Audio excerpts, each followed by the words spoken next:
อดีตจะหมดจดอนาคตจะสดใสต้องแก้ไขที่ปัจจุบันขอความนอบน้อมแด่พระรัตนตรัยอันมีพระพุทธพระธรรมพระสงฆ์เป็นสรณะตีปึงกราบแนบไตรไหวสาถวายความเคารพมายังครูบาอาจารย์พระมหาเถรานุเถระตันเจ้าคณะพระสังฆาธิการพระภิกษุสามเณรเจ้าจุโตนจุองค์กูวัดวาอารามพร้อมตึงสำนักตีผักส่งตัวเนอะโดยความเคารพเจริญปอนมายังบรรดาปออกไม่ออกศรัทธาตันสาธุชนนักศีลนักบุญคนดีทั้งหลายเนาะปอหลงแม่หลงเขาก็ดีที่เปิดวิทยุเปิดเครื่องฮับนะฟังกันอยู่ต่างหอต่างเฮินต่างบ้านต่างจองในเวลานี้ก็เป็นเวลาดีบ่าย3 โมงปลายมาสักน้อยก็มาฟังรายการนี้เปิ้นใส่ชื่อว่ารายการสารธรรมยามบ่ายก็เริ่มตั้งแต่บ่าย3เป็นต้นไปที่จริงตุลุงมันนางเนี่ยถ้าเมื่อเตียงปลายนะถึงมีการเนี่ยเถอะนางเล็บทำไปพองช้างพองนะเล็บนิทานชาดกพองนางอยู่เนี่ยนะที่ห้องส่งเลยนะรอถึงเวลา15 นาฬิกาก็เปิดเพลงน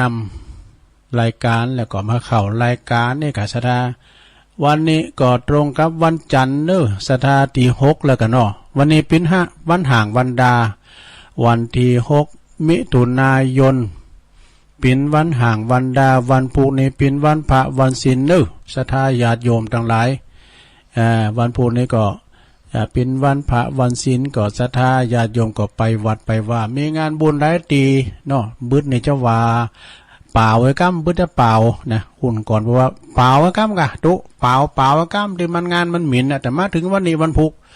บึดก่อนบึดจะวายก่อนเนาะ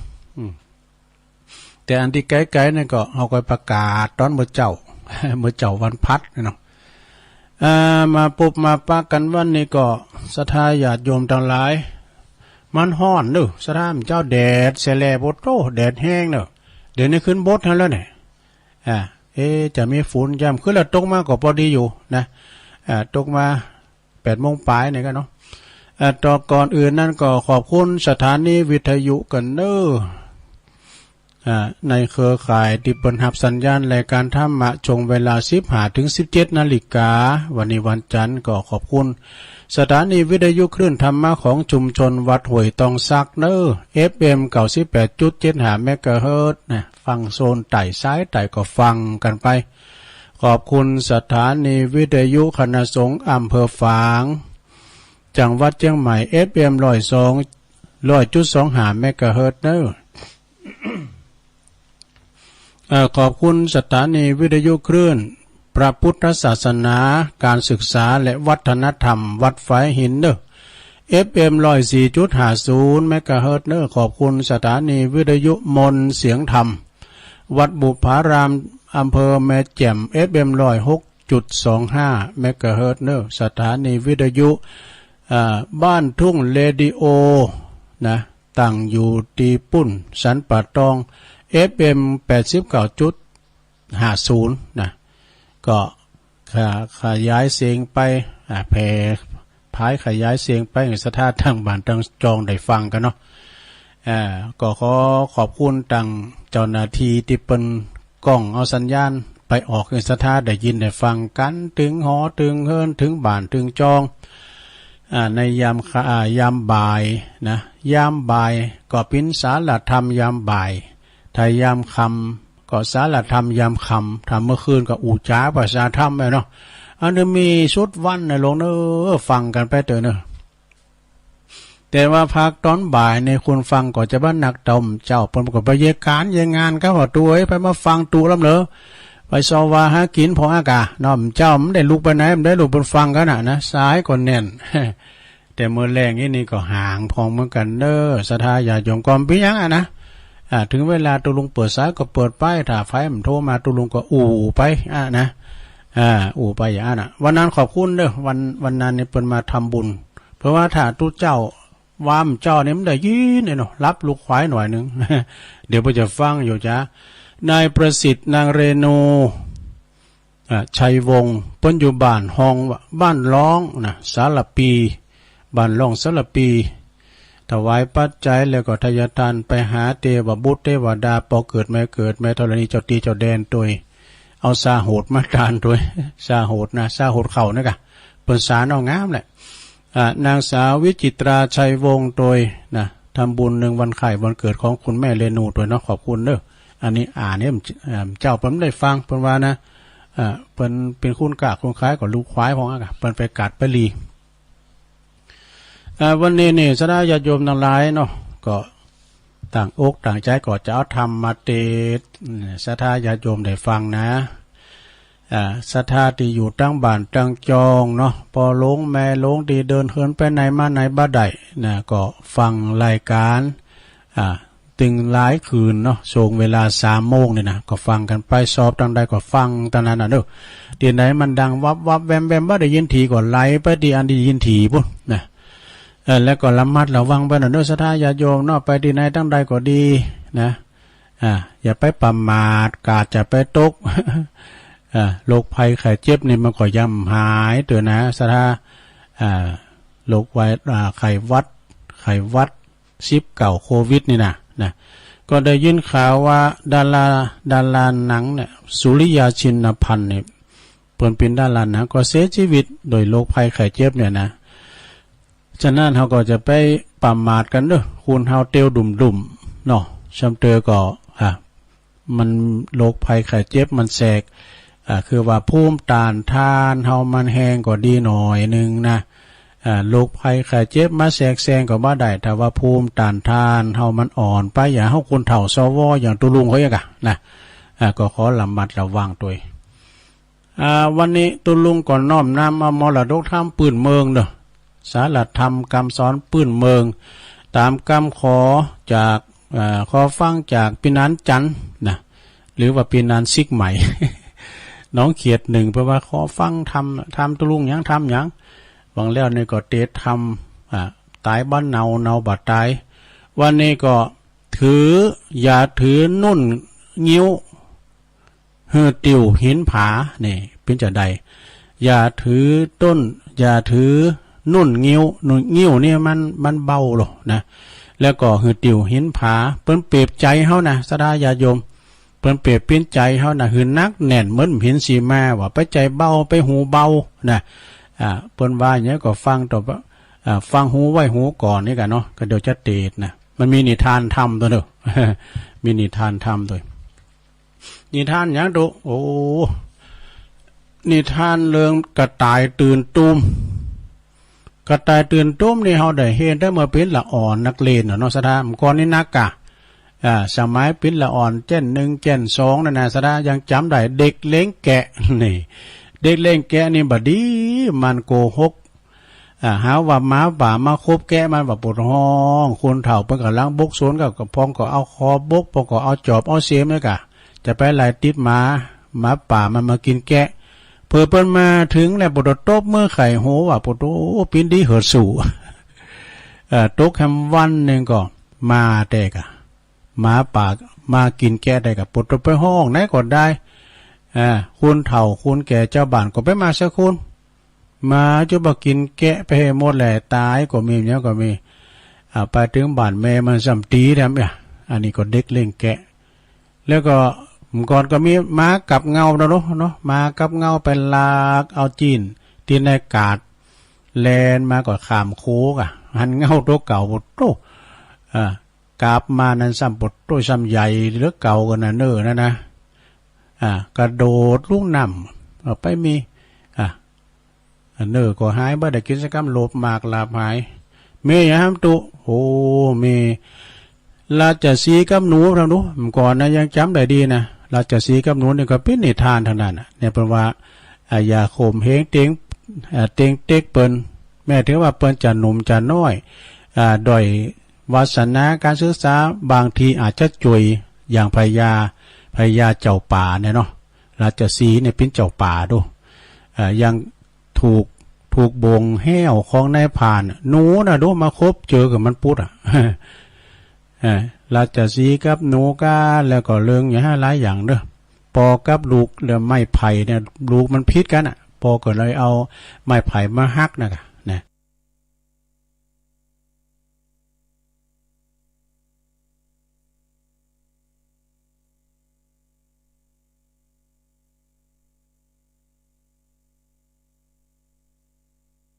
แล้วก็เรื่องอย่างหลายอย่างเด้อปอกับลูกเรื่องไม้ไผ่เนี่ยลูกมันพิษกันปอก็เลยเอาไม้ไผ่มาฮักนะกระต่ายตื่นตุ้มนี่ก็ทำเนี่ยที่จะ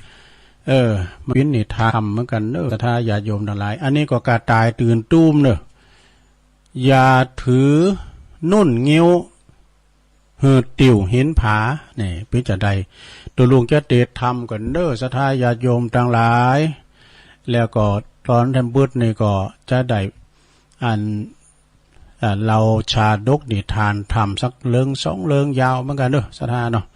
ก็แต่เป็นยังนะก็ต้องย่นเวลาเอาเปิดบ้าเหงเป็นการเสียเวลาหนักไปกว่านี้ตัวลุงจะเตะทำกันเนอะอย่าถือนุ่นงิ้วให้ติ้วหินผาตามคำขอจากปีนานซิกใหม่ปีนานจันน้องเขียดหนึ่งปีนลำดับต่อไป นะโมตัสสะภะคะวะโตอะระหะโตสัมมาสัมพุทธัสสะสุสังลัมปะเตปัญญังอัปปามะโตวิจักขโนติสัทธาโวดุลาสัพพุลิสัตตังหลายตั้งยิ่งใจน้อยใหญ่ผู้มักไฟเจยบานจึงเหือตานข้าวน้ำว่าตูพร่ำปัจจัยสินดวงใส58ใดกดแขวดรักษาปากันมามวลหมู่พร้อมนาอยู่ฟังตำกาตำกำพาเสดแม่นอานิสงส์พลบุญเกิดสันได้จะขออุทิศบุญไปหาผู้มรณะกลาภาคดับจิตจากเมืองโคนย้อนว่ากรรมโตนมาลอดควายอาจจะกาบ่อาจเว้นใดสันใดอันว่าคนอยู่ในโลกลา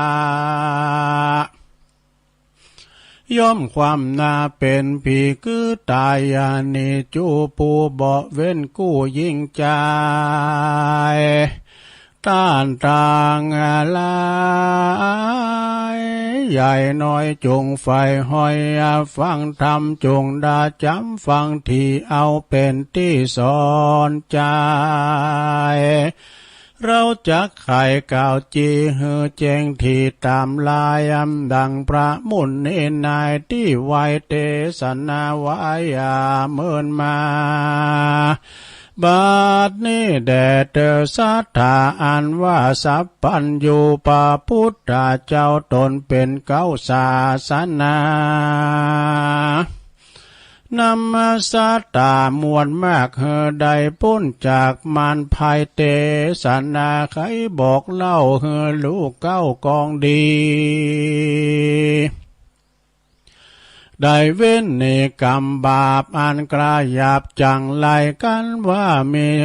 ภัยมากล่าวเฮลูกข่าวถึงหูแล้วเฮพิจารณาดูสันที่สัญญาได้ด่วนสันเอาเบาอย่าถือเอานุ่นงิ้วจุงใจจุงติวเห็นพากันว่าฟังเขาจาด้วยง่ายจังร้อนไล่ไปหลังตุกปะปังจองหอยได้ตำก้อยเครื่องกาพ้องก่อจำเหือใดพ้องก่อไก่เหือเสียแม่นลูกเมียมากล่าวก็อย่าฟังเฝ้าตัวตามแ แม้นว่าคนหลายล้ำใหญ่น้อยมาจากกล่าวถ้อยคำดีว่าตนบุญมีมาเกิดตนเจ้าตนพระเสริฐมีมาจงพิจารณาสันส่องเฮือแม่นจ้องกองดีดังลาจะสีตัวหนึ่งลาวอยู่ในป่าเศร้าเห็มมาปานมันอาหารกวางฟานมาจางสัตว์ป่ากวางนาหกแล่นมาเป็นหมู่ตนนาไม้ปอลู่เป็นสายได้เจ็บหลายไม่มาดก็โอกาสจะตามขายหูความเก้าเหตุเขาได้พ้นจากเขตเครื่องขีดังนิทานมีแต่ก่อนเจนปูมอนปิตาว่ายังเมกัดตายตนหนึ่งนะบ่อไล่นอนอยู่ใต้ตนตาลพงสำลานมาม้อยดาจากม้อยลับไปลมมากวาดไกวลายหลักหน่วยตานหากปลายโบนะหล่นลงหนต่ำไตตุกถูกใส่ใบแห่งอันข้างแห่งหนเนื้อ เสียงดังเหลือมีกองสั้นนันกองไพรสนกาตายตนสะดุงสะที่ฟุ้งเววามันก็มาเกิดว่าผ่าดอยผ่าจักลมแผ่นดินลมเปปังบ่เกิดยังเหตุกาวว่ามีแต่เล่าสันได้ป้อยเนไปบ่จะเอาไปหน้าเป็นไม้ย้อนว่ากวดตายมูกมูรีบบอกเจ้ามูลเร็วปันว่าสูจุงปากันอย่าจาเล่นจอมข้าเร็วไวกันว่าไปนั้นใส่สู่กันว่าสู่บ่ไปนั้นใส่สู่ก็จักใดเมื่อมอนนะเหตุดงดอนป่าไม้แผ่นดินใหญ่แตกมั่งบ่อหล่อข้างที่อยู่เหือไปสู่เลี้ยวปานละ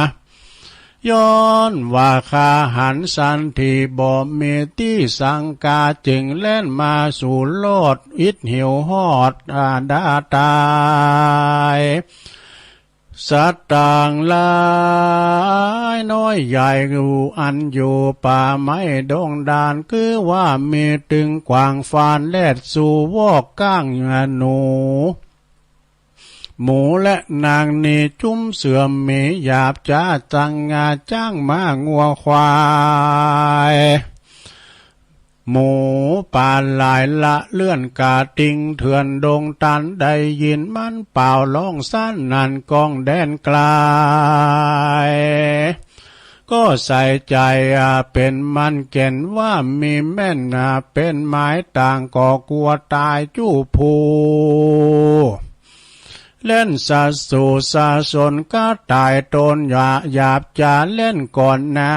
นำต่างลัดดงขวางห้อมโหยเหว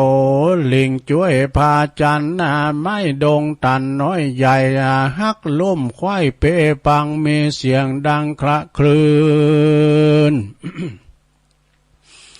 ดังจักปืนดงลีที่นั่นก็ยังเมลาจ้าสีอาจกล้าแอวสอดล่าดงดานนะมันก็มาหันกวางฟานแลดจ้างวอกเวียก้างานนางนี่ดังเสือมีลิงแม่นะอกวิ่งเต้นตามกันเสียงเนืองนั้นมีกองสั้นนันกองดงลามนะก็จะ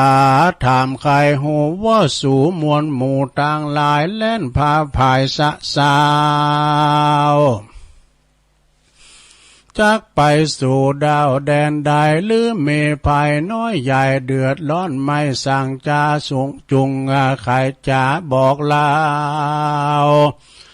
เหตุเก้าตามมีสัตว์ดงลีมวลหมู่ต่างกล่าวอู้ไข่ปันว่ากาตายมันตัวนี้ใดเก่าจี้ไข่กามนะว่าดงดำป่าไม้ดอดงดอยใหญ่พาเห็นแผ่นผืนแผ่นดินใหญ่กว้างจักแตกมั่งขาดจายกันว่าสู่ตั้งหลายเนิ่นจ้าเตียงความหน้ามอละนา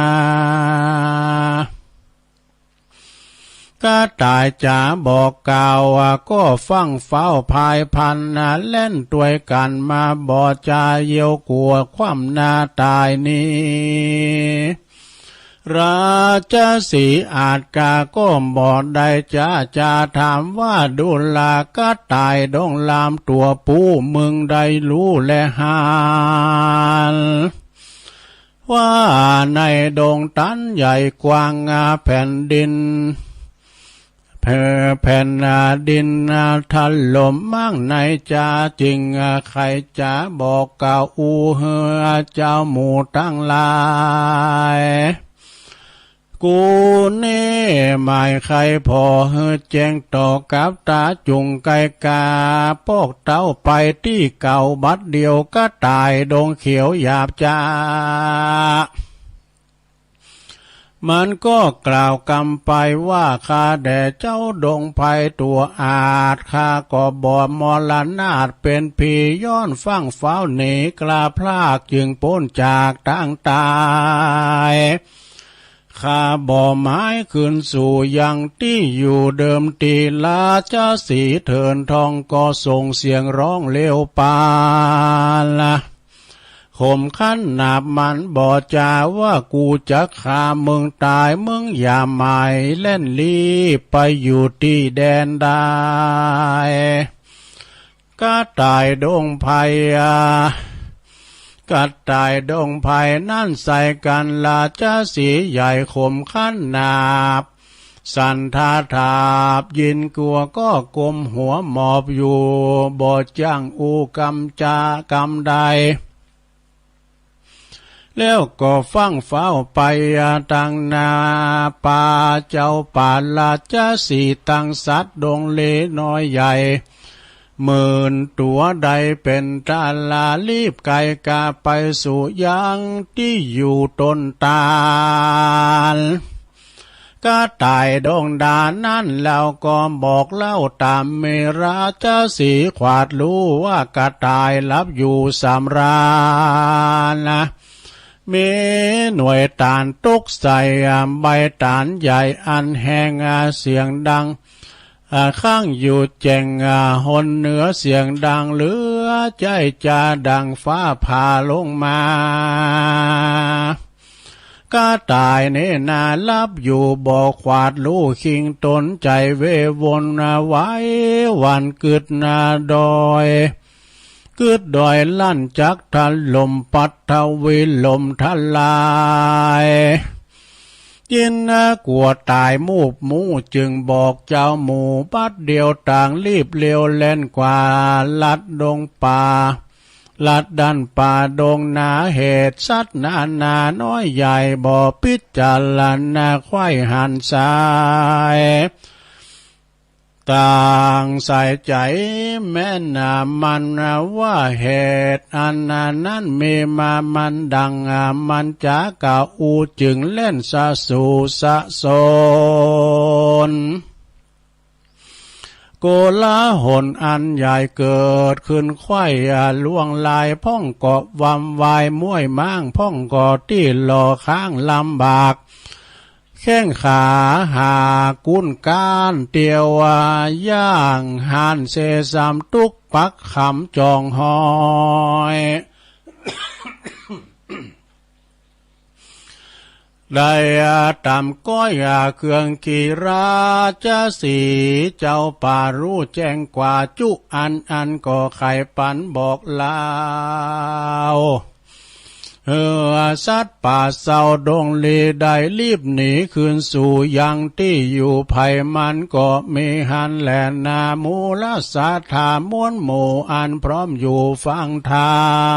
มนะ ได้ด่าจำติดต่อบ่ขาดข้อบทใดกำจาไขกล่าวสอนกล่าวว่ากันมีข่าวลอดหูข้าเน่งดูสันทีแม่นที่กองทำได้ยินกำกล่าวแม่นลิงลู่ตวยลมกันบ่สมมักไฟปะเอาไม้ปะเอาไม้เครื่องขี่ลางเตื้อกมมีคนบาปใจก็อย่าปาลามาเอาคำขามาโลเกลือแหวนก้อยแหวนแก้วก็เจียงคานซอยสั่งวานก้ามากที่แต่หาของเก้มีลามีเหลี่ยมเล่มบ่อไหลแสงเก็บได้บ่จ้าตาสองหน้าเราละมีมายาหลายแหล่แสงก่าวแก่กำดีว่าคำขานี้ก้าใหญ่คำขานี้มีก้าใหญ่เราใดเรานี่ใส่ตังสองเก็บใดของก้ามากลาสองเราหากเสมอการกวนจักปั่นบิดแบ่งถูกแห่งกองทำขอเอาคำนี้เราไว้กับเจ้าสันเดียวแล้วจักเลี้ยวคืนสู่ยังที่อยู่เกหาฮ้อนย้อนว่าปุตตาอย่างน้อยพงอ่อนอ้อยยาววายหรือแสงไข่จะไข่นั้นนี้อย่าจากเก่าจี้นาเราลาฝ่ายได้ลงเชื่อตัวตามยังจากกำงามเก่าถอยว่าอันสายซอยทำลงเรื่องเครื่องทาลงเครื่องประดับองค์นี้ใส่ขอเงินไว้ปันคากึ่งนึ่งก้าคำขาการเล่าลาเชื่อง่ายจกเงินจ่ายมันไปได้คำใสนั้นแล้วเตียนย่อมศูนย์เปล่าศูนย์โยเป็นตู้โขบ่อนน้อยไหลหลังถอยตัวจอมมาเป็นคำปลอมนั้นใส่บ่ใดป่าใดมองผ่านแถมประกาศนึ่งลาวลูกเกิดเล่ากันเน่งหมายว่าคนยิ่งใจน้อยใหญ่น้อยมากล่าวถอยจะใครจักยวนไป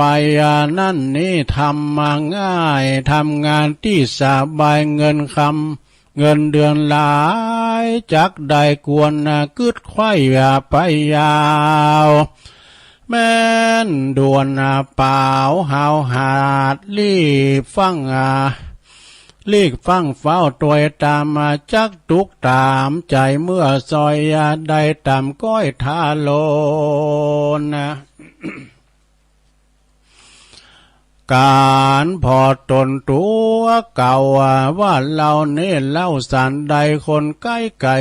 ผู้อื่นบ่มีอ่านหมื่นถึงแสนภาพควายแดนมวลหมู่มีความรู้หนักหนารูปโสภางามอาจสั่งบ่สั่งมีโอกาสเอาไปสั่งบ่โอกาสเอาไปเป็นสันใดนั่นใส่มาใครใดตนเราการนิ่งเอาดังนี้เอาเป็นที่พิจารณามืนตาพอกว้างกึศอาจอ้างไปยาวสืบสันเสาทวนตีแม่นที่กองตางตามกองพ่องก่อปองใดพ่องก่อไก่เสียแม่นหันแม่นหันเหลิงลู่เจื้อกำอูตามลมกับบ่สมกันบ่สมมาดังอ่างใดวิดว่างเครื่องขี่จุ้มคนดีเมมากคนหลายหากไม่ลายคนยิ่งใจหนุ่มเทาวันนักปราชญ์เจ้าอาติตาจะสอนมาบอกจี้ว่าเรานี้อย่างเชื่อ ใจฝ่ายเอื้อต่างดีเชื่อว่าพระมิมุนนี้เป็นเก่าคือพระพุทธเจ้าลาวลาได้ทรัสพยาขวาดรู้ภายบ่อูไข่ปันลู่และหันแจ้งที่บ่มีที่สงสัยลูกพิจารณาไปสันส่องเฮือแม่นจ้องกองทำหันคนหันว่าปาปากรรมใหญ่น้อยเป็นตัวถอยกาลีหันว่าบุญมีเตี้ยงแต่บาปมีแต่เป็นไม้เชื่อว่ายิ่งใจน้อยใหญ่ตกอยู่ใต้เวรกรรมกันว่ากาตำกรรมบาปอันกายหยาบกาลีบาปกรรมเมตอบใจได้ตกไล่จังไล่กันกาไกลาพลากตายเสียจากเมืองคนย่อมเอาตนไปตกทอดลงสู่ลอดอเวจีกันกาตำดีนั่นใส่สังบุญใหญ่บ่ขาดบ่ประมาทลาสาบุญจักป่าส่งอยู่ได้อยู่ใจบานสุขสำลานค่ำเจ้าบ่โศกเศร้าเครื่องขีการว่าตายเนกลาภาคดับจิตจากเมืองคนย่อมเอาตนไปเกิดจันฟ้าเลิศเมืองสวรรค์บ่อยาจะและนาโมลาสาธามวลหมู่อันพร้อมนาอยู่ฟังธรรมฟังแล้วจำจดจืออย่าได้หือหายนี้ดังบาลีแต่ไทยอันมาดังไว้ว่าสุสังละภาเตปัญญังอัปปมาโตวิจักขโนดังเนไขเก่าที่เป็นตายว่าปุกกาละผู้ใดก็แล้วเมใจผ่องแผ้วยินดีฟังเมธีนักปราชญ์เจ้าอันบอกเล่าไขกรรมด้วยใจคบย้ำบ่ขาดบ่ประมาทลาสาลูกพิจารณาสันติเฮแมนตีกองดีพยาเมภาเสดเตียนย่อมเกิดมีมาได้นำป่าป้นจากต่างตุกยากภัยมานภัยแม่นว่าคนนาไกลไก่ใหญ่น้อยมากล่าวถ้อยไขกรรมมาจักจุงนำนั้นนานี้กวนกึศที่พิจารณาอย่านำนาลิงลู่ตามกำอูคนลายจังปะไวเมื่อซอยใดตามก้อยมองผ่านดังนิทานบอกลาวว่าสัตว์ป่าเศร้าดงนาฟังกาตายจ่าเอินเปล่าก็ฟังเฝ้าตัวยาไปก็บอกกะหนึ่งในคืดสอดฟังพ่องก่อมามวยมอดมอลันนาพ่องก่อแข้งขาหักลากได้ลำบากเครื่องขี่ดังลาจาสีตัวอาจลูกกึดขวาดหันใสหือสัตว์ต่างหลายไพรยาหือสัตว์ดงไพรใหญ่น้อยกากาดก้อยต่างตายคือพ้นจากตั้งวายจูผู้ได้อยู่สวัสดีนั่นแหละนาเนติตังขียาสังวานานาวิเศษจาห้องเหตุถือนุ่นงิ้วเหือติวหินผาก็บางโกมโสมเรศเด็ดเลี้ยวเต่านี้ก่อนแลสาธุสาธุสาธุเอาจบไปละลงเอ้ยโอ้อิดเหมือนกันเนอะมันในมาเตธรรมอย่างนี้นะยาวเหมือนกันเนาะจบลงไปละเนอะศรัทธาญาติโยมทั้งหลายก็ถือนุ่นเงี้ยวนี่มันเบานะซะด้าเงี้ยวมันเบาหรอเนาะแต่มันนักก็คือหินผาในเปิ้นหือเอาอย่างอ่านจิตใจเห็นนักแน่นว่ะไปเจอคูณง่ายไปหูเบาในเริงมันนะอย่างกระต่ายเนี่ยมันไปตื่นตุ้มมันก็ปิ้นแม่มันก็คือว่าปิ้นนั้นปิ้นจูดเหมือนกันเนาะ ไปไล่บอกเปล่าหกไปเปล่าเปิ้นแลนตัวเปิ้นกลัวตายอ่ะเนาะพองกอดตายว่าวายหกขึ้นอันดอยก้ามยังก็ตกลงมาตายพองกับขาหักขาลากขาหักอ่ะเอาไปมาผู้มีพยาก็คือราชสีห์นะราชสีห์ก็หันว่าโอ้เขาแลนเขาหกกันอย่างล่ำเลอก็ถามพอแล้วไปสอบสวนปีนว่ากระต่ายตื่นตูมเนี่ยสดาญาติโยมทั้งหลายเอ้ยเนาะกระต่ายเนี่ยมันตื่นตูมมันอยู่ปื้นก็ไม่ตานก็ตานก็ลานมันมีหน่วยด้วยมันตกมาเนี่ยนะสดาโอ้มีหันเตือนในวัดไหนหมู่น่ะรถเพิ่นไปจอดนี่กันสดาจอดปื้นเก้าตาหน่วยมันเป็นน้อยๆเนี่ยมองโหเนี่ยเนาะมันตกเสียโลดะเกี่ยวพุ่นแตกแล้วนะจะไปพอทั้งบุญกันเด้อเอารถไปจอดที่ไหนนะพอทั้งบุญนี่ก่อนวานฝุ่นมันจะมีอย่างตกไม้กันเนาะก็จบลงไปในสระญาติโยมทั้งหลายเป็นธรรมมรดกธรรมปืนเมืองตุลุงก่อมเคยเอาเตดก็มาเตดข้างนี้เนาะขอบคุณพี่นันจันเนื่อพี่นันซิกใหม่ขอฟังมาเนาะก็การเตดตุลุงกับปิ้นอย่างเงี้ยในสระมันเป็นเอกลักษณ์มันมีนาหลายหอมเนาะกุมาพองนะขอสุมาโดยเนอตุลุงมาอ่านหนังสือจ้าต้องเล็บ2 เดือนแล้วนะเนี่ยสระเนี่ยเล็บ2 เดือนกันนะอันขอประกาศข่าวสารงานบุญให้หน่อยนะสระเนาะเพราะว่าอันวันพุธละนะวันพุธนี้ก็มีข่าวสารงานบุญเนาะพุธนี้วันศีล8 ค่ำก็วันที่7โดยมิถุนา65ก็เจิญลมทำบุญทรงน้ำพระธาตุแล้วก็สืบจัดตาลงแบบล้านนาตึงวัดตึงบ้านโดยหน้าที่วัดดอนจืนเนอะวัดดอนจืนตำบลดอยหล่ออำเภอดอยหล่อเนอะนะซึ่งก็ท่านพระครูมานัสสุทธิกรอาจารย์สังวานนะ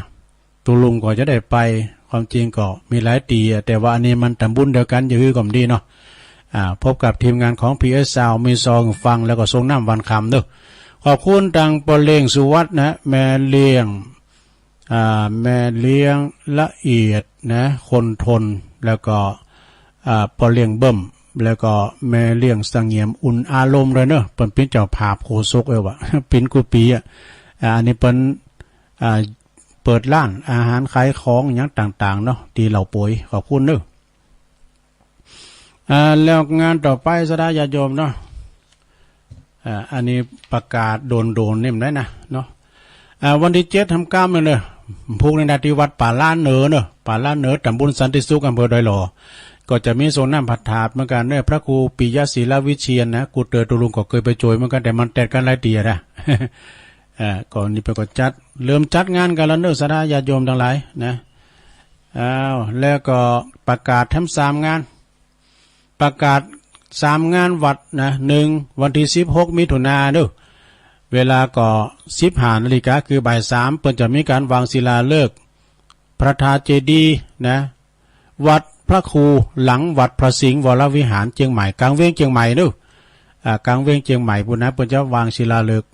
นะที่วัดพระครูนะชื่อว่าวัดพระครูนะแล้วก็งานที่2วันที่17นะทัดกันมา17ก็เวลาเดียวกัน15 นาฬิกาก็ทำบุญบูรณะวัดน้อยกูเก่าบ้านดุงโลงเนอะตำบลวังผางอำเภอเวียงหนองล่องนะจังหวัดลำพูนงานที่3วันที่18 มิถุนาก็เวลา15 นาฬิกาเหมือนกันเนอะทำบุญยกยอดชัดเจดีย์วัดจำลองนะตำบลบ้านกาดอำเภอแม่วางจังหวัดเชียงใหม่เนอะ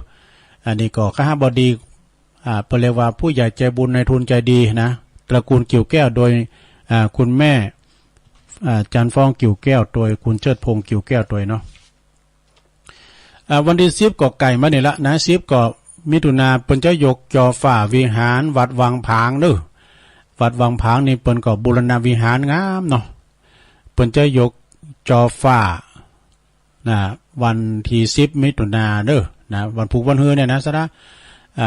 ก็ไปกินแป้ตาลด้วยกันเนอะวังผางก็ตำบุญวังผางอำเภอเวียงหนองล่องหลายปิ้งเนี่ยได้มันไก่นะ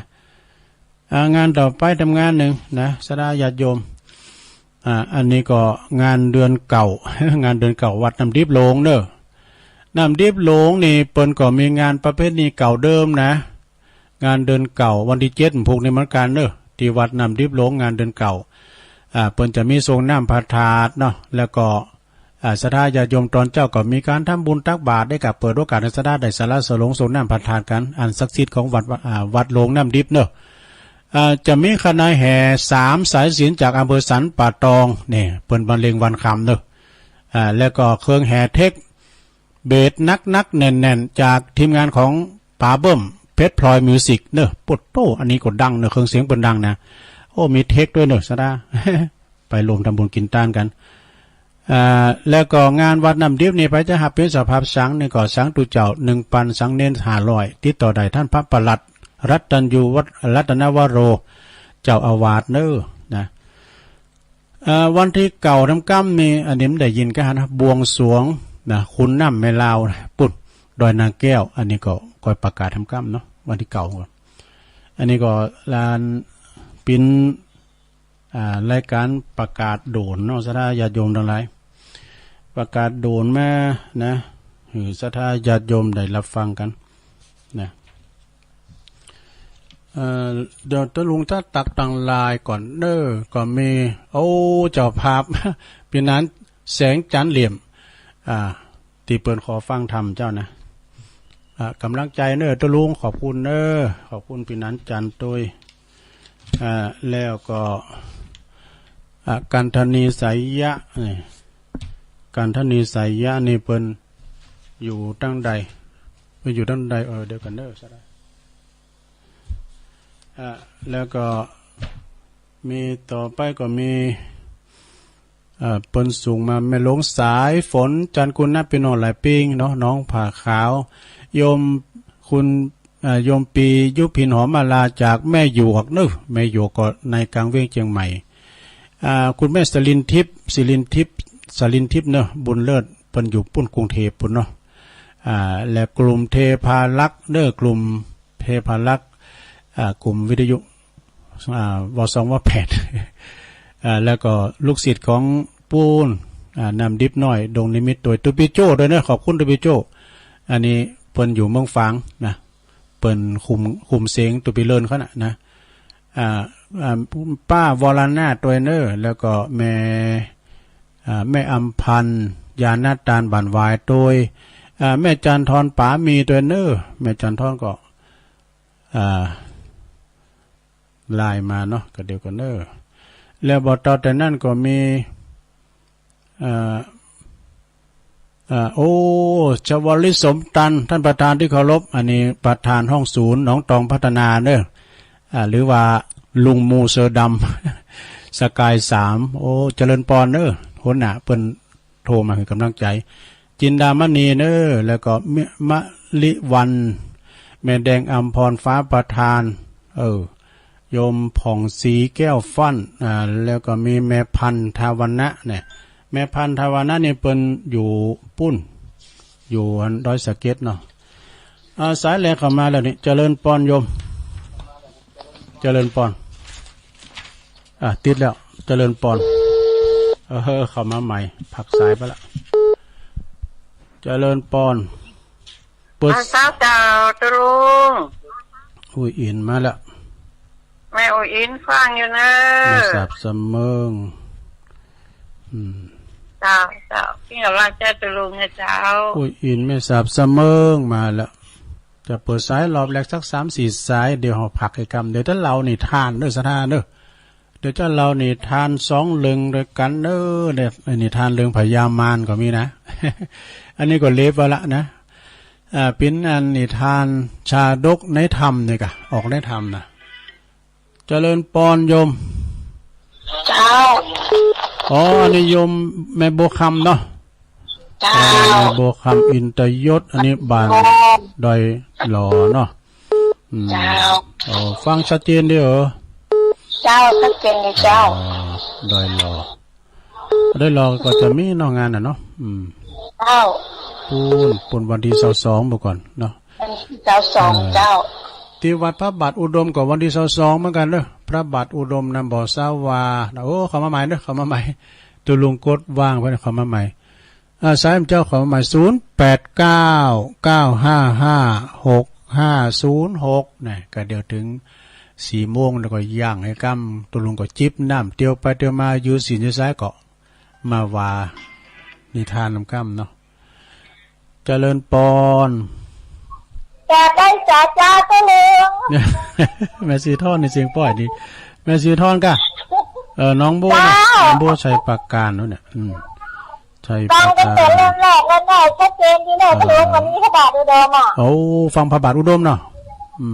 ฝนตกตะพุ่นฝนตกอะตอนนี้มันบดปืนตกหนักนะ มืดได้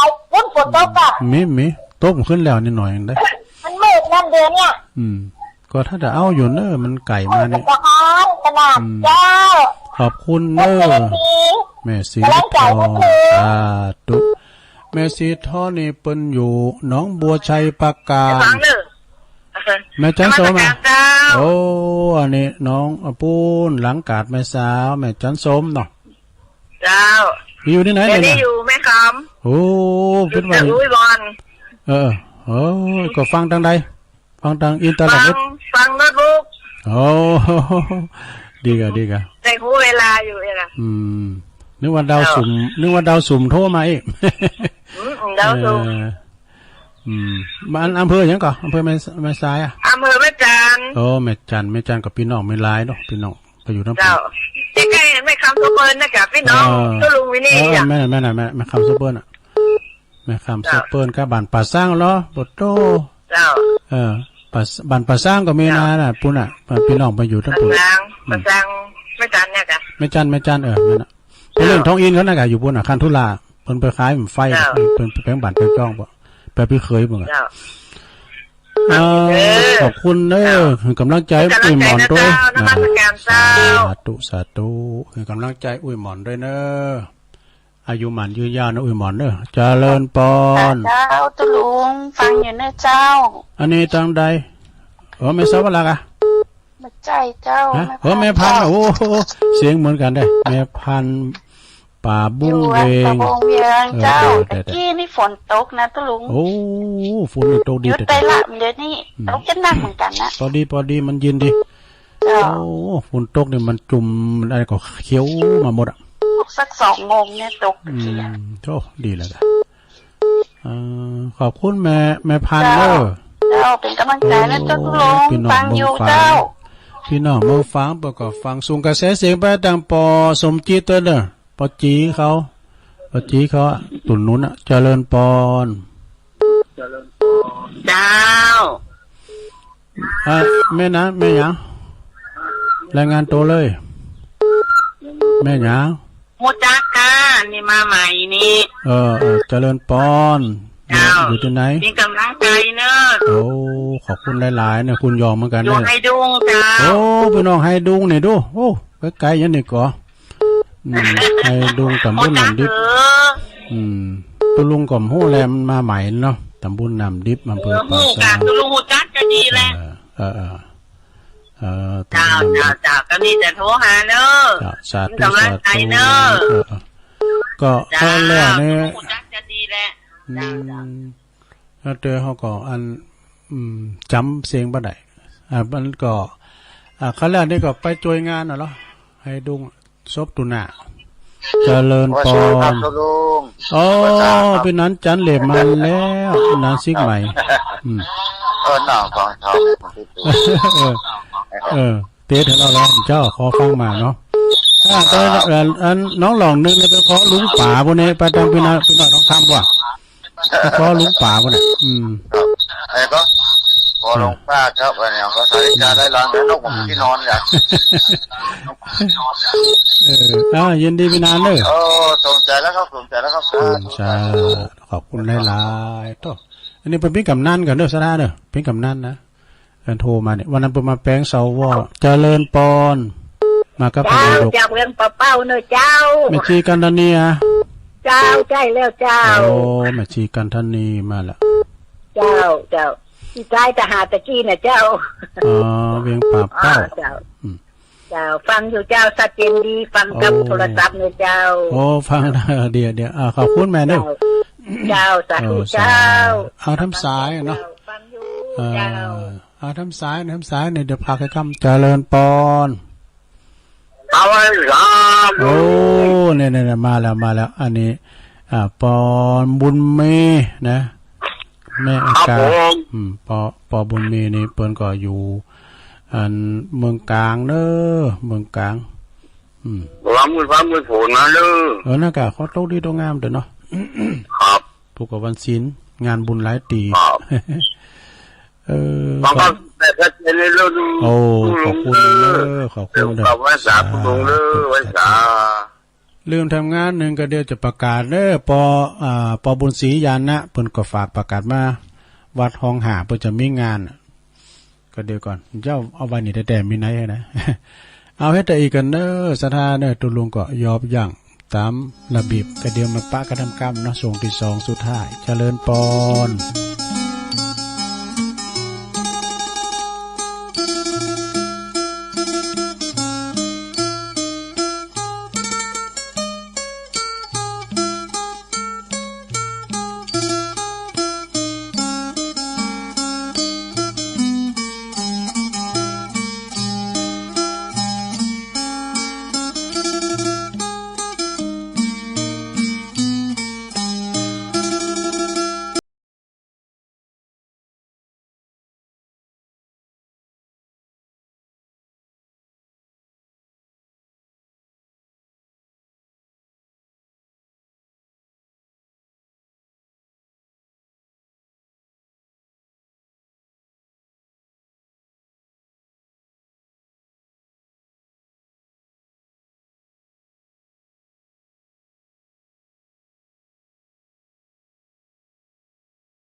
เอาแล้วศรัทธาญาติโยมทั้งหลายมาปะกันโจงติดสองสุดท้ายเนาะศรัทธาเวลามันสิว่าวยแต่ ป๊อปปั๊บก็1 ชั่วโมงละนะตัวลุงก็อู่ไปยังไปพร้อมหูเจทำนะกันเนาะวันพุกก็เป็นวันพระวันศีลเนองานบุญก็มีหลายตีลืมประกาศสะปุงน้อยตัวเนอตุปีเค สมุเคอันนั้นเนี่ยครูบาอายปูโตประเดชพระคุณหลวงพ่อจังหวัดเปิ้นมาก็เนอเปิ้นเมตตามาเป็นเก่าเป็นกันที่วัดสะปุงน้อยสะปุงน้อยตำบลโมงน้อยเนอะตุปีเคตุปีแดงเขาที่เปิ้นมาออกรายการนะคะก็อันนี้ตามกุปีในงานเปิ้นก็ปูโตมีแข่งกองโลงก้ายนะ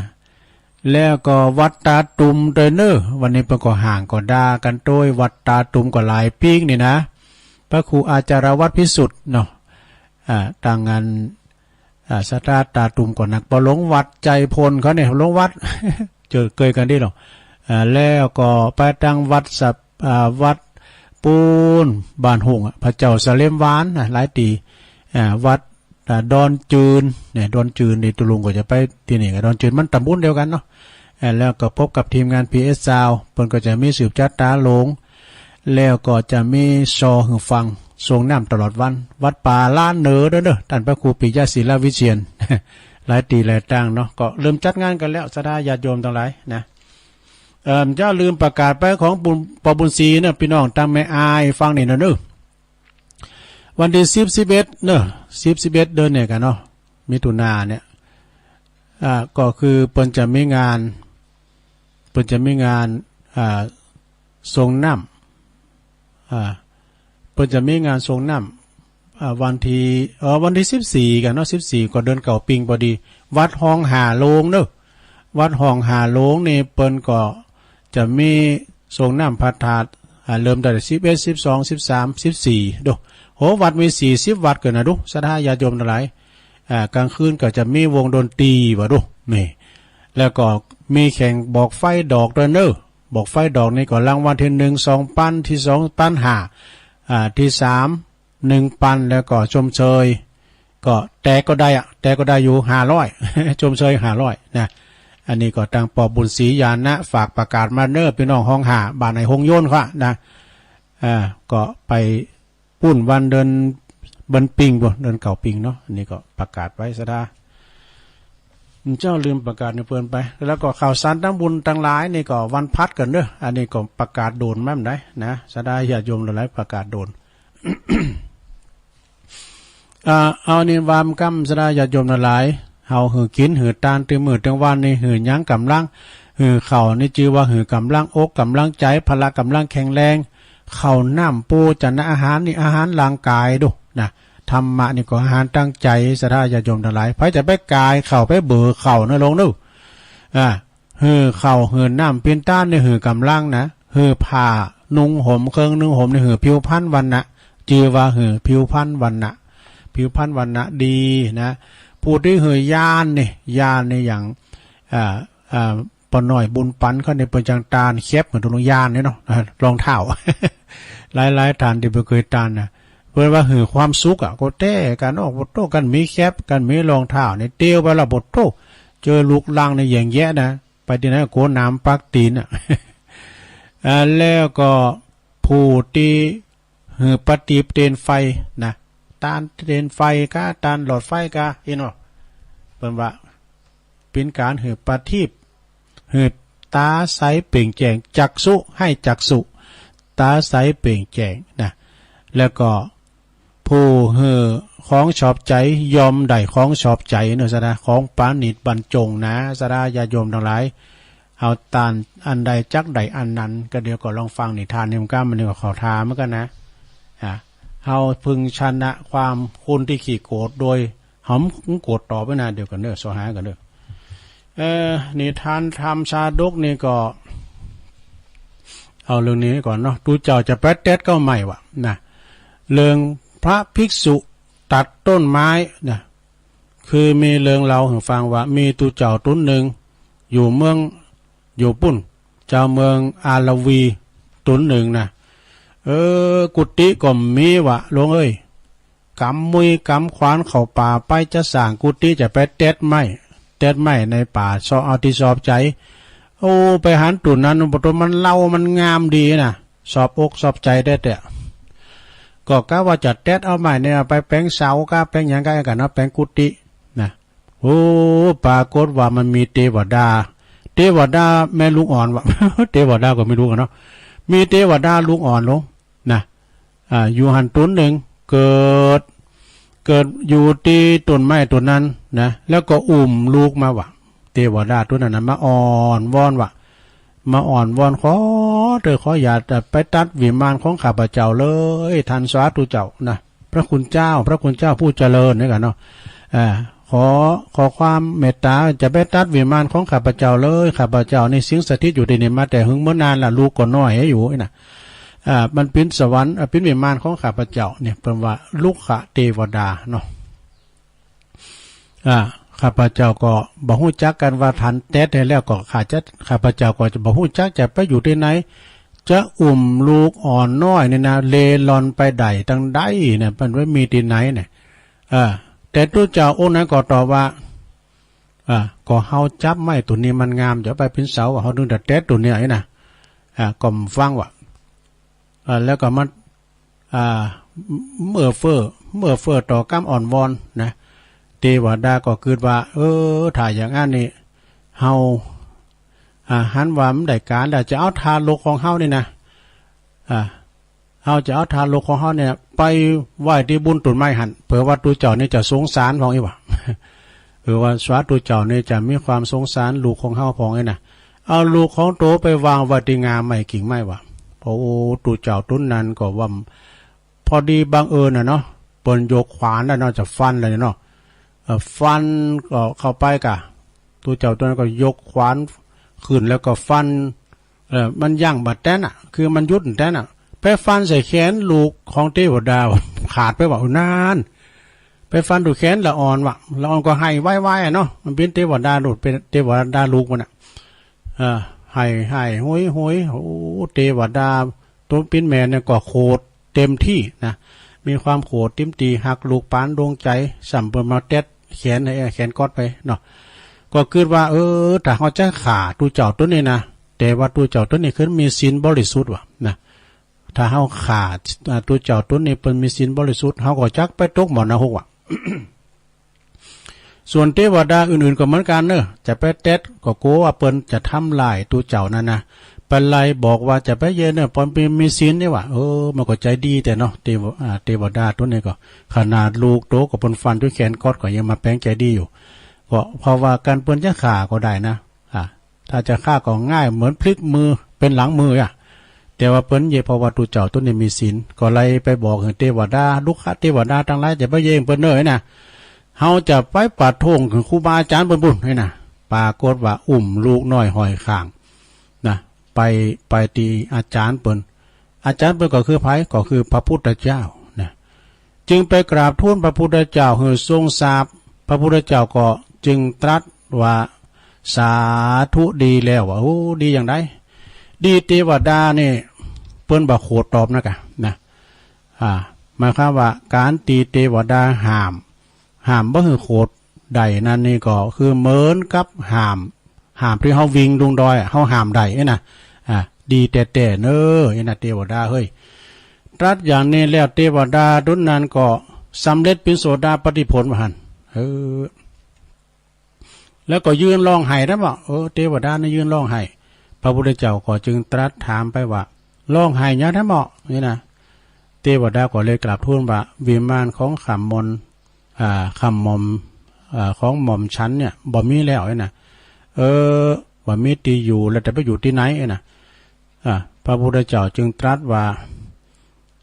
อย่าไปปิ้นตุกไปเลยเทวดาเฮ้ยนะเฮาจักวิมานใหม่ทันนะแล้วก็จี้ไปตุนไม้ตุนหนึ่งตัวนี้ซ้ำงามว่ะนี่ตัวนี้เป็นวิมานใหม่ของทันเนอะนะมีเทวดาเปิ้นมดบุญเป็นเทวดาเปิ้นจุติไปอยู่ที่อื่นแล้วนะตัวกุฏินี่วางห้ามใจตุนไม้นี่วางเลยนะเข้าไปเลยไม่ต้องเจ้าขึ้นไปอยู่ได้เลยนะปรากฏว่า ต้นไม้นั้นก็มันจะห่างไกลจากกุฏิในวัดเชตวันสักเท่าใดนะว่าต้นไม้ต้นนั้นวางอยู่นะเธอจุงไปอยู่เทวดาก็ไปอยู่นะจำเดิมแต่นั้นมาถึงเทวดาผู้มีศีลใหญ่นะผู้มีศักย์ใหญ่เนาะก็บ่อาจจักทำวิมานนั้นไว้ได้เพราะถือว่าเป็นวิมานดีพระพุทธเจ้าประทานหมายความว่าการนิพพานก็ดึงมาเต็ดมายักดึงได้เป็นต้นใหม่พระราชทานที่พระพุทธเจ้าพระราชทานหนึ่งครับนางเทวดากับลูกน้อยไปอยู่ด้วยฮะ เรื่องนี้เปิ้นก็เป็นต้นเหตุว่าจึงทรงบัญญัติห้ามเปิ้นก็เลยทรงบัญญัติห้ามตู้เจ้าไม่ให้ตัดต้นไม้โอ้ตุลุงก็เจ็ดไปเลยเก้าแล้วค่ะเปิ้นทรงห้ามบัญญัติไว้ไม่ให้ตู้เจ้าตัดต้นไม้นี่ เรื่องนี้เปิ้นจี้หือชัดว่าลูกค้าเทวดาคือเทวดาที่มีวิมานอาศัยอยู่ตามต้นไม้ตามต้นไม้มีอยู่ปิ้นแน่นะเปิ้นว่าเก่าไม้ใหญ่แม่โลงทำมีผีก็มีนกเก่านะศรัทธาญาติโยมเวลาว่าเฮาไปหยังถูกผีเปิ้นไปเอาดอกเมอโดออกเมอมันโดนที่ไม้โลงกงไม้ใหญ่เลี้ยงไก่กูเราปั้นหาย เปิ้นบอกว่าลูกค้าเทวดาคือเทวดาที่มีวิมานอาศัยอยู่ตามต้นไม้นะอยู่ปิ้นแน่ถึงเทวดาที่อาศัยอยู่ตามภูเขาลำนาวไพไลนาหรือว่าเลินชานก็มีว่าเฮิรนเขาก็มีเทวดาคุ้มครองเนาะผีหอผีเฮิรนเขาเนี่ยกะนะบ้านจองก็มีอยู่ปิ้นแน่ก็แต่กันเนาะเทพบุตรเทวดารักษาปกป้องคุ้มครองบ้านจองหอเฮิรนเฮานะเพราะว่าเป็นผีดีหอนะผีปู่ย่าจ้ะ แต่ว่าบ่มีมนุษย์ปุถุชนเฮาหันได้เฮาดื่มหันโดนะเฮาไม่ได้หันได้บางคราวก็หันแต่บางคราวก็หันแต่เป็นเหมือนผีหลอกหันคือเทวดาเหล่านั้นบันดาลหลอกล้อนต้องอันเนี่ยที่จะบันดาลเหอเป็นโตจริงนั่นก็มีน้อยนักหนามีปรากฏในเรื่องต่างๆตอนนั้นนี่เทวดาปรากฏด้วยนะหาอยากเด้อซะดาเรื่องนี้ก็จบไปเดี๋ยวขี่ได้ก่อนเดี๋ยวตรงนี้มาเราซ้ำแล้วเรื่องพระภิกษุตัดต้นไม้ยังมีทำเลิงนึงนะซะดาอันนี้ก็โมนเหมือนกันนะยาวเหมือนกันเด้อซะดาเด้อ เรื่องมาเนี่ยหน่อยเนาะเอาเดี๋ยวเรื่องนางอุตตลาอุบาสิกาถูกน้ำห้อนถูกน้ำมันห้อนโลกแต่บ่เป็นไรวะ อันนี้ก็เกิดได้ยินอาจารย์ประครูได้เล่าแล้วเนาะตุลุงก็มาเล่าต่อทำกรรมซ้ำเติมนิดหน่อยเนาะมีมาเรื่องมีมาว่านางอุตตลานี่เป็นลูกสาวของปุณณเศรษฐีนะได้แต่งงานกับเศรษฐีที่เป็นมิจฉาทิฏฐิคนหนึ่งนะนับแต่แต่งงานแล้วก็บ่ได้ไปทำบุญสุนทานอย่างที่ไหนบ่ได้ไปรักษาศีลฟังเทศน์ฟังธรรมวะนะนางอุตตลานี่นะนางจึงออกอุบายไปจ้างนางสิริมาหญิงแพทย์สยานี่ผู้ที่สวยงามหญิงมาบำรุงบำเรอสามีนะแตนโตด้วยเงินวันละ 1,000 ตำลึงโดมีกำหนดอยู่3 เดือนเด้อคือ1 พรรษาหมายความว่าพรรษานี่นะนางก็จะได้ไปฟังเทศน์ฟังธรรมเหมือนกันเนาะไปฟังเทศน์ฟังธรรมแล้วก็ไปจำศีลภาวนาสุดภาษา3 เดือนเลยจ้างนางศิริมาเนี่ยคือเป็นนางแพทย์สยาโดนะมาปนเปื้อโพของเพิ่น3 เดือนแล้วก็ตั้งหน้าตั้งตาเนอะนางก็ทำของเล่งทุกเล่งพระทุกวันครั้นมาครั้นอยู่มาสักกึ่งเดือนก็ได้นะเอาแล้วนางศิริมาเนี่ยเกิดนางศิริมาเนี่ยมันเป็นหญิงแพทย์สยาด้วยเกิดความหึงโหงหาว่านึกว่าตนเนี่ยเป็นเจ้าของบ้านนั้นเปิ้นมาเปิ้นจ้างมา3 เดือนขึ้นมาจะมาเป็นเจ้าของบ้าน มีอยู่หันวันหนึ่งเนอะปอนางอุตตลาเนี่ยนะเปิ้นหันนางอุตตลาเนี่ยเปิ้นทำสำหรับกับเขากำลังทำอาหารการกินกำลังทำอาหารการกินเปิดจะว่าถวายพระไอ้กันเนาะเปิ้นเป็นอันทายกแล้วพ่อมตึงมันจะมีการนางนะมีตึงขาดใจบริวารต่างหลายเนี่ยทำอาหารการกินอยู่หันนะแล้วก็ไปปอหันนั่นบุตรเศรษฐีคือสามีของนางนั่นนะยิ้มใส่นางอุตตลานางสิริมาก็เกิดลิษยานี่มีความเครียดมาทำแล้วนะก็รีบลงจากพระศาสตร์พังกาที่นางอยู่แล้วไปโฮงโคบังกะนะเด็กไปที่โฮงโคไปถึง3-4ก็เอาน้ำโบยก็ตักเอาเหยือกน้ำก็มีหน่อยตักน้ำมันห้อนที่เดือดบนนะนั่งกำลังเดือดพล่านวะเดินตรงเข้าไปหานางอุตตลานะแล้วก็เทน้ำห้อนใส่นางอุตตลาทันทีเนี่ยแต่เนี่ยเป็นมีแต่นะสนะเนี่ยแต่ขณะนั้นนางอุตตลานึกแผ่เมตตาท่านบ่ได้ดอกเนี่ยเป็นแผ่เมตตาหือนางนะหือตันได้โอ้ปรากฏว่าจึงแบบเป็นอันตรายใดๆทั้งสิ้นนะเหมือนกับน้ำยินธรรมดาเขาเนี่ยนะมันจะห่อนจะกล้ามเลยนะพกเบาไผ่หันตั้งนั้นกับปดโตข้าราชบริพารของนางเนาะแม่ยิงตั้งหลายที่คุณทับใจกับปดโตกลัวเขามาว่าก็ลุงประชาทันปดโตสหบาทากะตุ๊บตับปุ๊บปั๊บใส่นางอุตตลานะใส่นางสิริมานะนางนี่มันใจให้เราใจยักษ์แล้วเนี่ยไม่เยอะอย่างเจ้านายกูก็นะปดโตลุมทำลายนางทันทีนะปดโตพร้อมกดกระทืบพร้อมกดจักปุ๊บหัวพร้อมกดเตะพร้อมกดปดโตบีบคอตืดยาดกันจนวันนางอุตตลาเนี่ยได้มาห้ามกันหน่อยดูนางก็ได้มาห้ามว่าโอ้ไปเยี่ยมมันยุดจึงยุดกันแล้วนางอุตตลาก็โพกทาสีลุงน้องน่ะไปปฐมพยาบาลนางสิริมาเนอะนะเมื่อวันนางสิริมาหายเจ็บปวดแล้วจึงมาขอโทษมาขอโทษนางอุตตลาเนาะลืมโตลืมคิงไปข่อยก็อันมีอันกิเลสมาสิงสถิตในใจแล้วก็เลยลืมตัวไปกรรมว่าข้าพระเจ้าเนี่ยปิ้น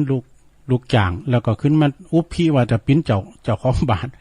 ไปขอคำมาขอโทษต่อนางนางอุตตลาก็ขอโทษต่อข้านี่มันได้ต้องไปขอโทษกับพระพุทธเจ้าว่านะเจ้าวันนั้นก็ได้มานิมนต์พระพุทธเจ้าพร้อมกับพระภิกษุสงฆ์ทั้งหลายมาเสวยภัตตาหารแล้วก็นางสิริมาก็ไปขอโทษเนาะนางอุตตลาก็ยกโทษเนี่ยพระพุทธเจ้าจึงตรัสถามนางอุตตลาว่าขณะที่นางคิดอย่างใดตีนโดนน้ำห่อนนางอุตตลาก็กราบทูลว่าหม่อมฉันก็หม่อมฉันก็ว่าทองจักรวาลนี้ก็ยังคับแคบหนักนะพรหมบาโลกก็ยังต่ำหนักคุณแห่งเปิลหญิงของ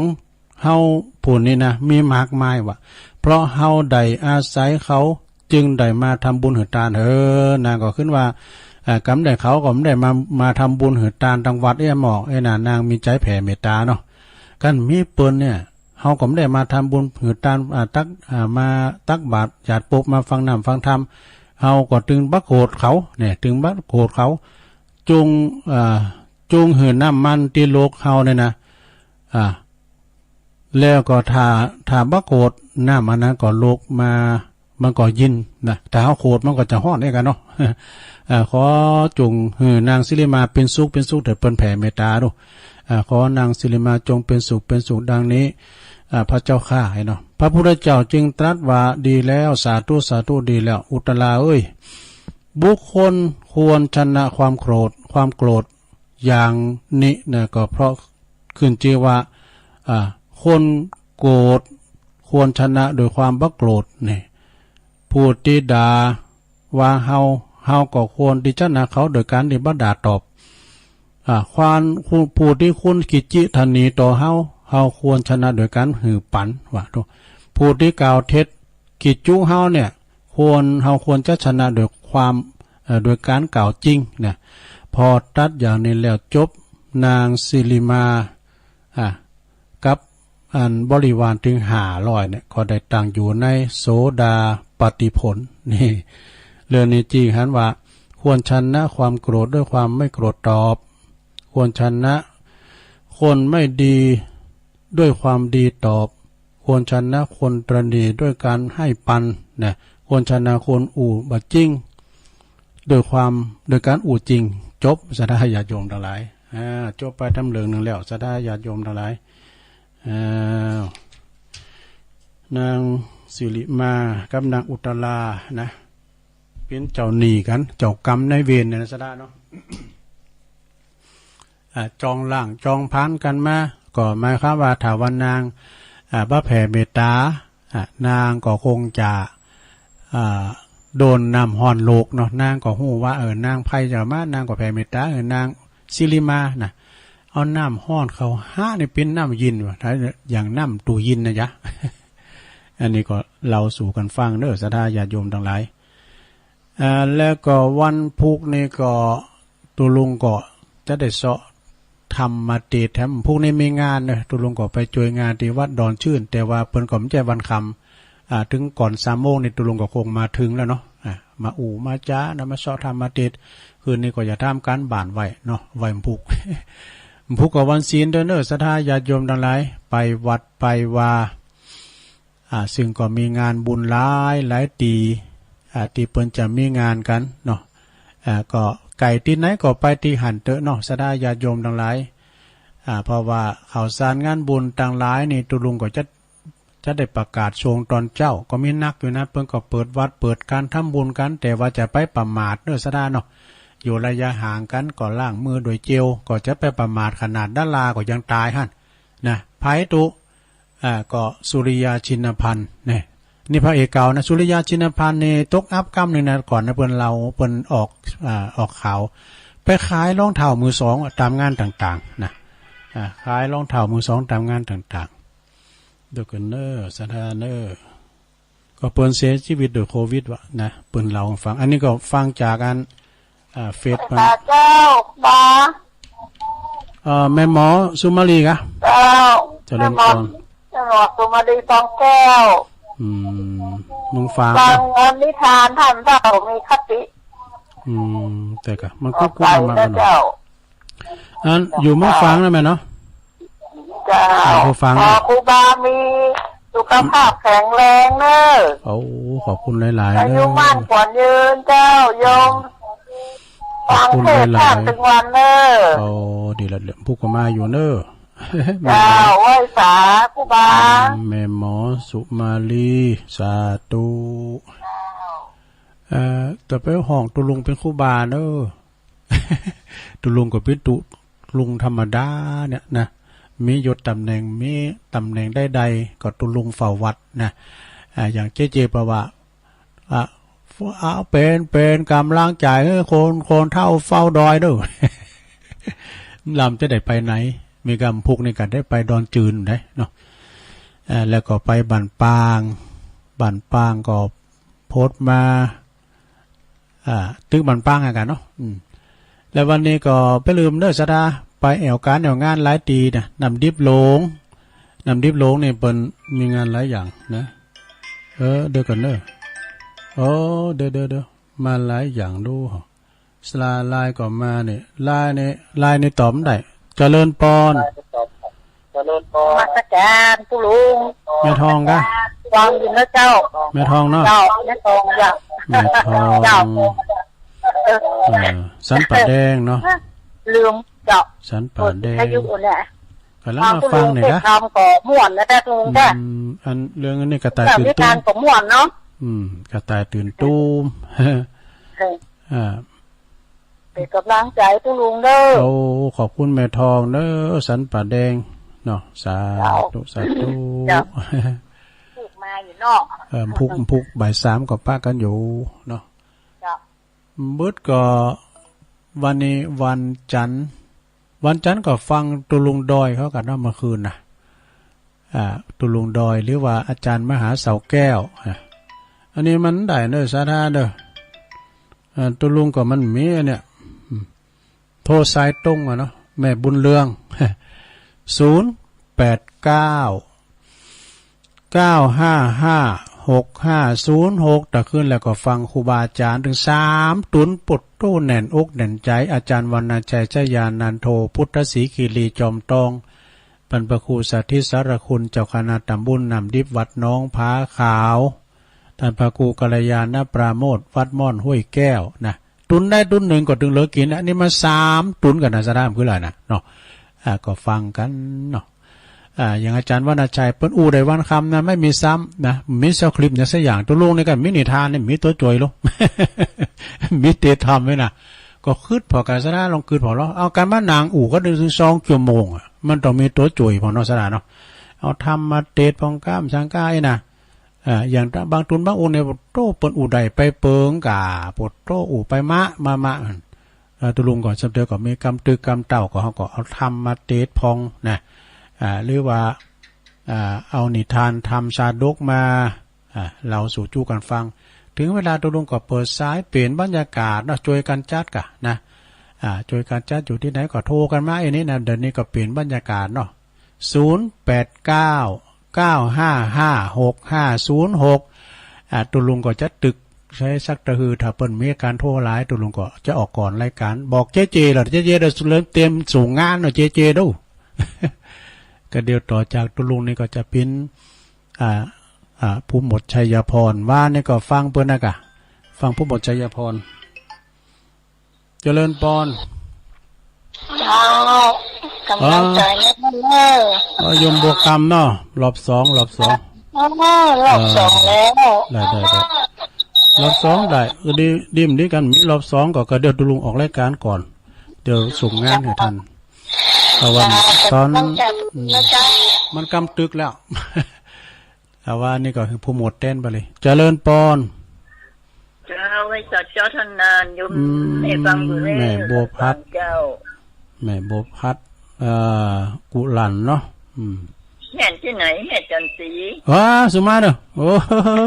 แม่จันทรีเสียงเหมือนกันได้ขอโทษคนเท่าได้มันเป็นงานฟังอยู่ในเจ้าเมืองฝางนี่ฝนตกเลยท่านเน่ฝนตกเจ้าดีจุ่มเย็นจุ่มเย็นดีฝนตก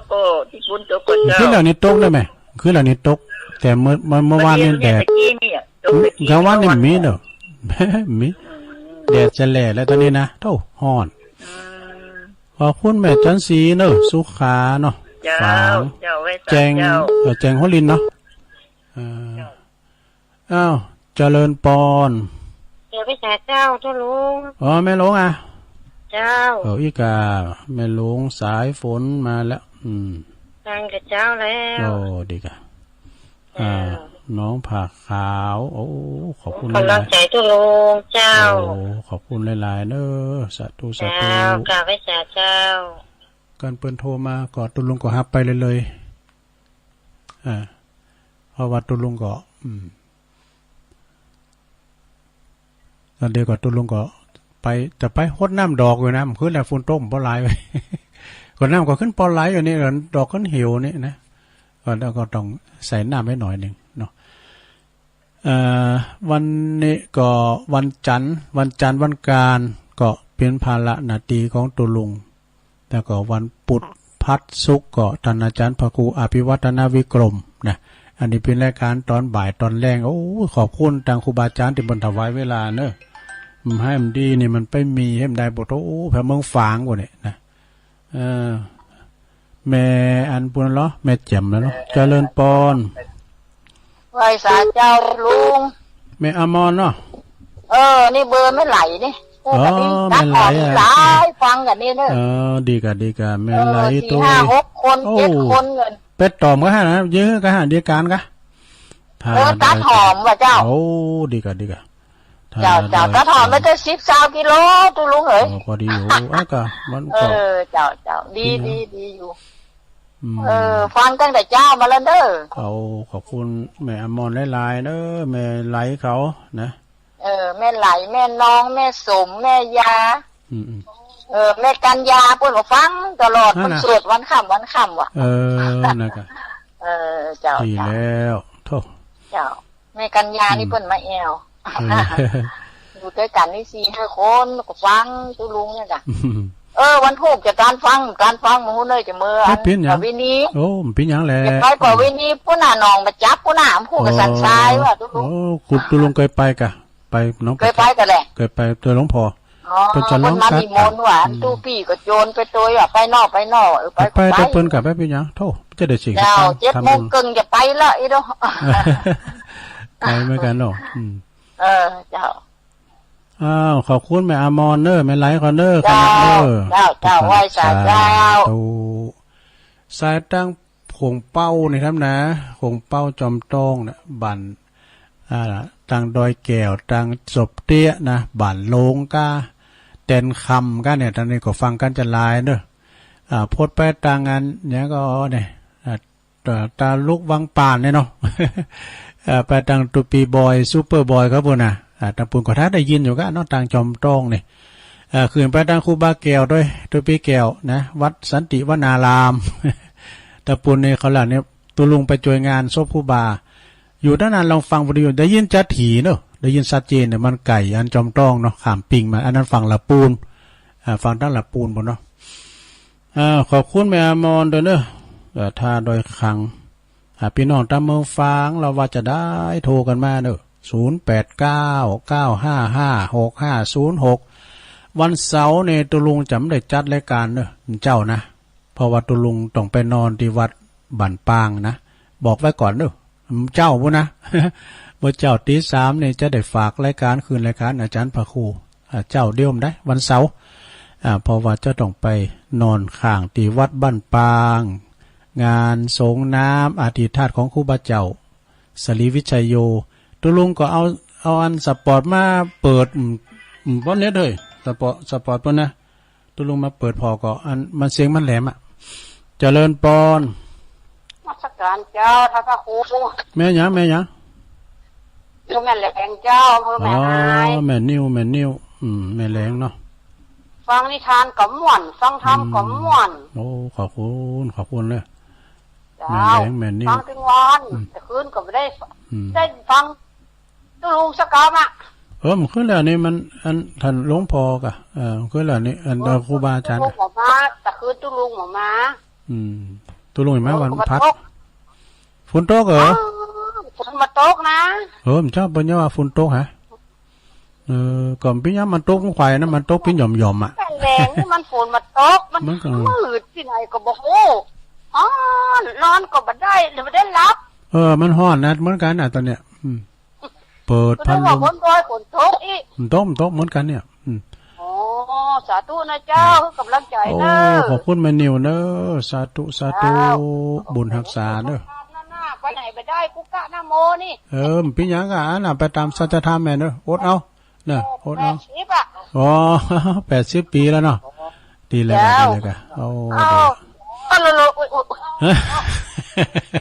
เยอะว่าอันนี้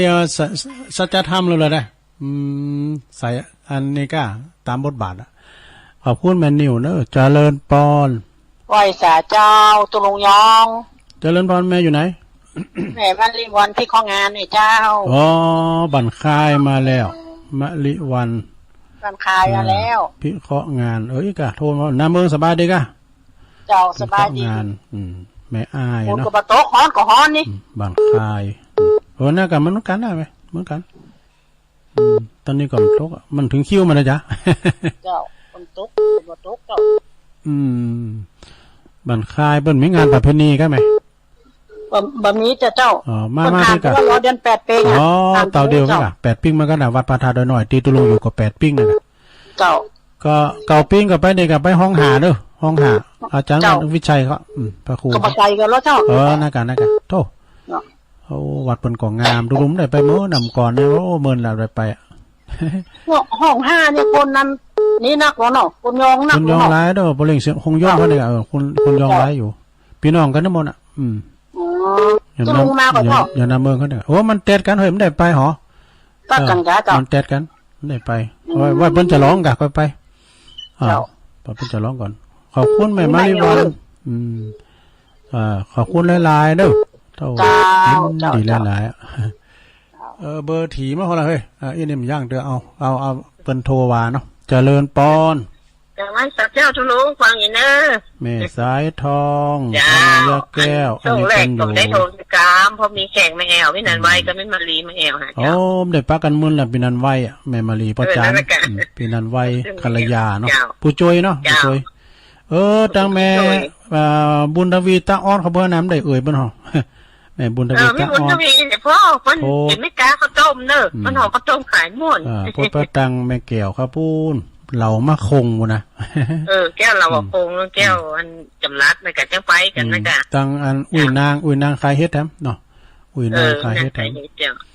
าอันไม่ทองกันดูได้ดื่มได้ยินออกเด้ไม่ทองไหนน่ะไม่ทองมันโดงกันเมื่อก่อนไปนอนพุ่นรู้ถูกเตะกับไปกันปีแดงก็ประตังเดี๋ยวให้มันประตังดอยแดนแถมเนี่ยแม่สายพินเขาปออดุลเขาเพิ่นน่ะจำปีเขาขอบคุณแม่สายทองหลายๆเด้อจ้าสนใจทุลุงเลยเจ้าขอให้สาเจ้าแม่สายทองนี่ก็ฟังกันกูตุนกูองเด้อหลายๆคนเพิ่นถึงโทรมาเนาะอย่างอุ้ยอินนี่กันเนาะเดี๋ยวนี้ได้18สายเนาะศรัทธาญาติโยมทั้งหลายที่โทรเข้ามาเดี๋ยวตุลุงจะโทนสายเด้อแม่อุ้ยอินแม่สาบสะเมิงมาสายแหลกแม่บัวคำอินตยศบ้านดอยหล่อเฮานี่นะแม่สีทอนหนองบัวชัยประการแม่จันสมมานีจักอันนี้อยู่หลังกาดแม่สาวแต่เปิ้นไปอยู่พูนแม่คำโซเปิ้นตัวแม่บนฟังอยู่ครับเดี๋ยวนี้เนาะแม่พันป่าบุ้งเวงเด้อแม่พันก็ฟังอยู่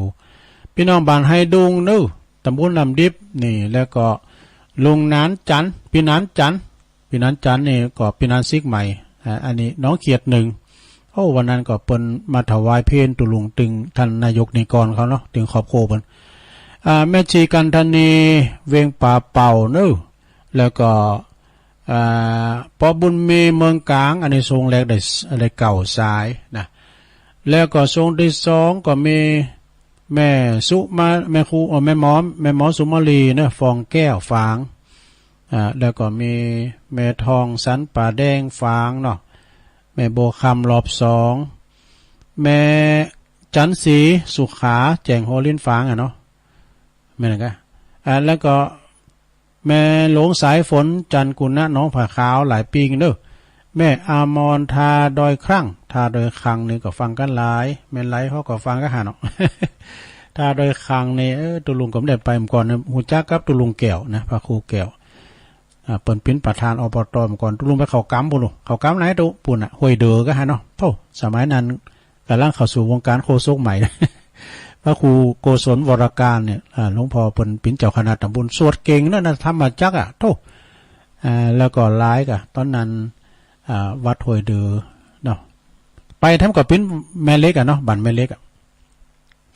ตัวลุงสิงค่ำตัวลุงเสาค่ำก็อยู่หานากาเนาะอยู่ห้วยเดือที่เป็นอยู่บ้านวัดตินด้อยก่อนแม่อมรทาดอยข้างแม่นิ้วแม่แหลงแม่อายเนอะนี่ก็ฟังตลอด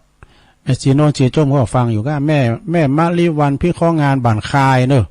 แล้วก็สุดท้ายแม่สายทองทันยาแก้วนะถึงหมดได้18สายนะถึงเก่าถึงใหม่นะเนาะ ขอบคุณครูเสียงครูสายเนาะศรัทธาญาติโยมทั้งหลายก็มีกินเมตตาก็พระญาติศรัทธาญาติโยมก็ได้ไปรวมบุญกุศลกันนะเวลาว่าเฮาได้ไปไหนอยู่กับบ้านกับจ้องก็ฟังรายการธรรมะไปนะครูบาอาจารย์ประกอบมากันตั้งแต่ตอนเจ้าถึงตอนบ่ายตอนค่ำยันเข้านอนบุญน่ะเด้อเวลาว่าเฮาฟังธรรมแล้วก็ไปกุนอย่างตุนเจ้าต้นก็ไปอย่างแต่ความจริงก็เนิร์ดเดียวกันนะทำดีได้ดีทำชั่วได้ชั่วกันเหมือนกันโมดบางตุนไปก่อนคลองในการเตะนำเตะธรรมแต่บางตุนบางองค์ไปก่อนคลองมรดกธรรมบรรยายนะต้องบรรยายพออันนี้ซ้ายนี่น้ำซ้ายเนาะซ้ายนี่ไม่ได้ครับซ้ายพี่กะเบอร์พินเนอร์0899556506จะมีอยู่ก่อทำมิตรลุงก็จะได้นำรายการจากลาศรัทธาไปก่อนเด้ออยู่ดีมีสุขอายุมันควันยืนมีโจกมีใจวันผูกก็ปะกันแถมใหม่พวกนี้ก็จะมาให้มันเต้นเนอะทำเต้นก็หมายความว่าจะเปิดเทปไปเนาะ อยู่ดีมีสุขเหมือนกันกูคนจัตตารโอธรรมาวัฏันติอายุวันโนสุขังปะละ